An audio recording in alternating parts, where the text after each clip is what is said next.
L'érosion, partie 1. Vous devez comprendre, citoyen Zeka, combien ma position est délicate au cabinet. J'y suis secrétaire, d'accord, mais cela ne fait pas de moi un homme tout-puissant. J'ai mon petit mot à dire, c'est bien vrai. Toutefois, vous ne pouvez oublier que les chefs de service font également le poids dans la balance, et je ne parle pas du directeur général et du chef de cabinet lui-même. Bref, il m'est très difficile de pouvoir imposer mon candidat. Je suis certain que vous vous sous-estimez. Si vous le voulez, vous pouvez me faire désigner comme directeur de cette école, d'autant plus que nous sommes apparentés. Beau raisonnement que vous me tenez là. À vous entendre, je devrais, sous prétexte que nous appartenons au même clan, vous faire nommer d'autorité à ce poste. Tous ceux de mon entourage s'imagineront que j'ai un intérêt caché à votre promotion. Répondez-moi honnêtement, qu'est-ce que je gagne dans cette affaire ?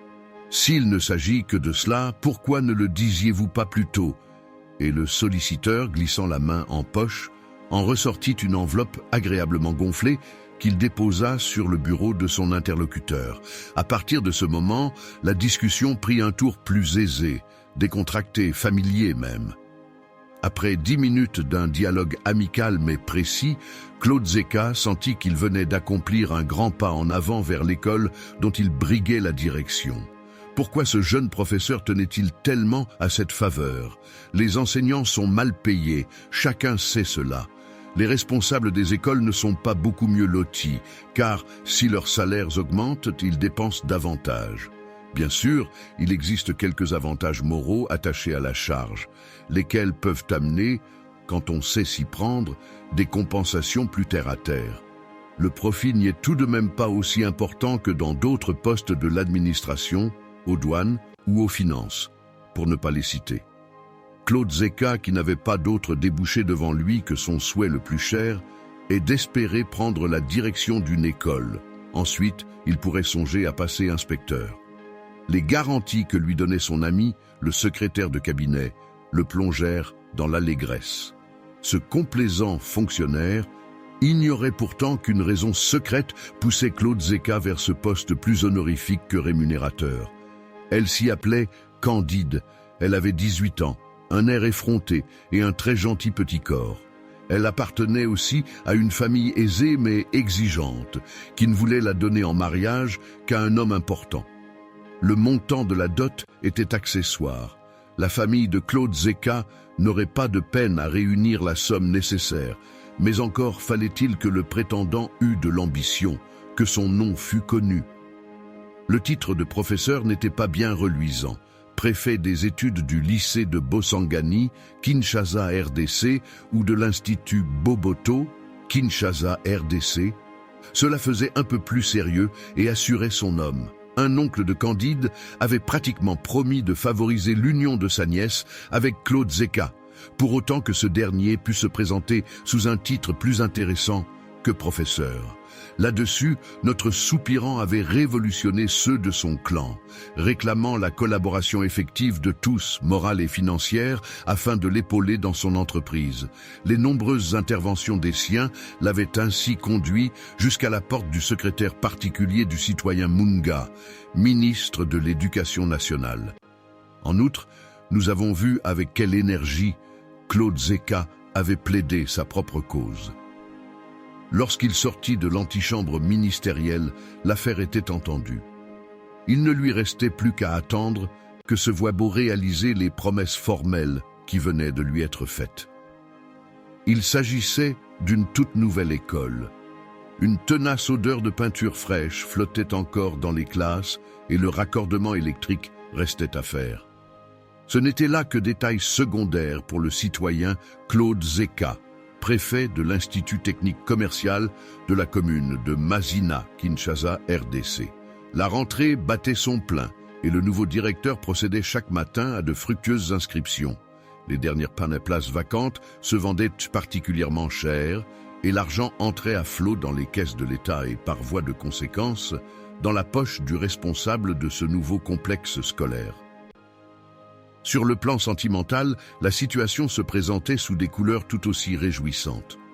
Claude Zeka avait été admis officiellement par la famille de Candide. À l'issue d'une première rencontre coutumière, Il avait été autorisé à considérer la jeune fille comme sa fiancée. Il ne lui en avait coûté que quelques cartons de bière et une demi-douzaine de bouteilles de whisky. Claude Zeka avait même déjà versé des arrhes sur la dot réclamée. Si tout se déroulait, suivant ses prévisions, dans 1 mois ou 2, il pourrait faire célébrer son mariage. Un avenir resplendissant se déployait déjà sous les yeux éblouis du jeune directeur d'école. L'unique opposition venait de son propre clan. Une vieille cousine éloignée, fervente catholique pratiquante, en dépit des ardentes campagnes de laïcité prêchées par le gouvernement, le poursuivait de ses avertissements solennels. Pour elle, Claude Zeka aurait dû brûler chaque jour un cierge devant la statue de la Vierge et un autre devant celle de son saint patron. Sans cette précaution, elle était convaincue qu'il ne conserverait pas longtemps les faveurs de la bienveillance céleste. « Moi, m'agenouiller devant une idole de plâtre », s'était dit Claude Zeka, qui n'avait jamais brillé par sa piété, pas plus que le respect des croyances. Pourquoi ne pas aller me traîner au pied du féticheur, tant que vous y êtes? Tu n'es qu'un mécréant personnage, Claude Zeka, s'était exclamée la vieille. Prends garde, le ciel se chargera bien un jour de te faire regretter ton mépris.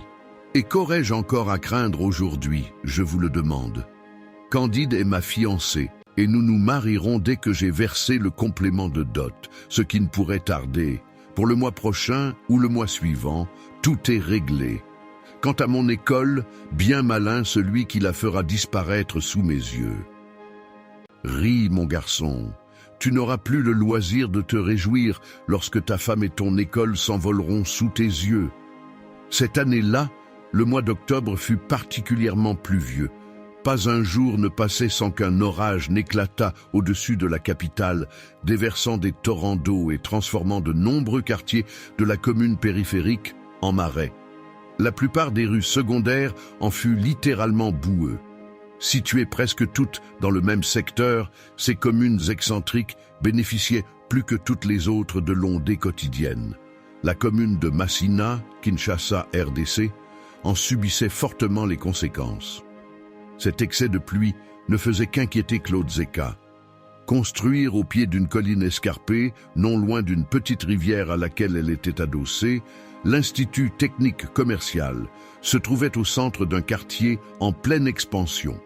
Le service du cadastre, ayant tout récemment découvert cette partie de la ville, relativement peu peuplée, avait décidé d'y procéder à des lotissements qui devaient résoudre pour un temps le problème de l'explosion démographique dans la capitale. On avait procédé au déboisement systématique et le défrichement forcé qui avait suivi laissait apparaître un sol nu et fragile, privé de sa couverture végétale protectrice. Avec les pluies, la terre s'était ramollie et l'érosion montrait ses plaies béantes en tout lieu. Les environs de la rivière, régulièrement en crue depuis des semaines, étaient les plus marqués par ce fléau. À proximité de l'école, une hideuse crevasse rampait en direction du mur de clôture. Elle ne faisait que s'élargir de jour en jour. Dès qu'il identifia le danger, Claude Zeka envoya un rapport détaillé à ses supérieurs pour les sensibiliser à la gravité du danger. Le rapport fut lu et commenté lors d'une réunion. Le cri d'alarme du directeur consigné dans un volumineux procès verbal et l'affaire fut classée. En novembre, une accalmie de 2 semaines rendit tout son espoir à Claude Zeka qui oublia l'alerte pour songer à ses amours. Mais à la fin du mois, de nouvelles pluies s'abattirent avec violence sur la commune de Massina, Kinshasa RDC, et l'érosion poursuivit son œuvre. Claude Zeka poussa de nouveaux cris de détresse, cherchant à secouer l'apathie des services de l'enseignement, ainsi que ceux des travaux publics. Cette nouvelle tentative n'eut pas plus de succès que la première fois. En décembre, les eaux continuant leur travail de sape poussèrent la fissure jusqu'au pied de la clôture qui menaçait de s'écrouler. Affolé, le directeur rédigea un nouveau rapport plus désespéré que le précédent. Il prit aussi l'initiative d'inviter un ancien camarade de classe, devenu ingénieur en pont et chaussée, pour constater les dégâts. Un après-midi donc, l'expert vint visiter l'école de Claude Zeka. Celui-ci s'était fait accompagner de sa fiancée Candide, qui allait devenir sa femme à la Noël. Claude Zeka se lança dans de grandes explications qui ne recueillirent auprès de son ami qu'un intérêt distrait. En fait, l'homme des ponts et chaussées se montrait plus attentif à la silhouette et aux mines de la jeune fille qu'à la menaçante tranchée qui se creusait au pied des bâtiments. Claude Zeka ne revit plus son ami qui s'évapora dans les brumes de l'administration urbaine. Des responsables de l'enseignement, il n'en entendit pas parler davantage. Et les pluies continuaient à sévir. Pour la fin de l'année, la brèche de la clôture avait pris les dimensions d'un canyon et la langue érosive léchait le bord du bâtiment principal. Large de plusieurs mètres, elle s'approfondissait avec une inquiétante rapidité. Ainsi vinrent les fêtes du Nouvel An qui furent marquées par une tornade d'une violence démentielle. Des arbres furent déracinés comme de vulgaires touffes d'herbe, les toitures en tôle s'envolèrent comme de simples feuilles de carton. Tout le quartier de l'école se trouva sous eau pendant plusieurs jours, et les victimes furent de nombreuses parmi les vieillards et les enfants imprudents, emportés par le flot boueux. Quand le niveau de la rivière baissa, Claude Zeka constata que le mur des classes était miné. Une vilaine lézarde zigzaguait jusqu'à hauteur de la toiture, et tout l'arrière du bloc risquait de basculer dans un gouffre. Sans s'embarrasser davantage des impératifs hiérarchiques, le préfet des études, fondant d'inquiétude, gratta un rapport flamboyant qui, dans son esprit, devait mettre en branle le service des constructions scolaires, le département des travaux publics et peut-être même se frayer un passage jusqu'à la présidence. Il porta lui-même le précieux document jusqu'au cabinet du ministre d'État, puis s'en retourna l'âme en paix, attendre les réactions qui ne pouvaient manquer de se manifester. Un autre problème commençait d'ailleurs à préoccuper sérieusement Claude Zeka, celui de sa fiancée qui aurait dû devenir sa femme depuis une semaine, mais qu'une inexplicable maladie clouait au lit. Le mois de janvier passa et une nouvelle série de pluies s'abattit sur la capitale. Arrivant un matin à l'école, Claude Zeka remarqua qu'un grand rassemblement s'était constitué près de la grille d'entrée et de ce qui restait de la clôture. Il entra dans la cour et se trouva subitement devant un grand vide, au bord d'un ravin dont il ne put sonder les profondeurs, tant le sol était devenu fragile, prêt à partir sous le poids d'un pied imprudent. Le citoyen Claude Zeka, responsable de l'Institut technique commercial, pouvait s'atteler à un ultime procès verbal de constat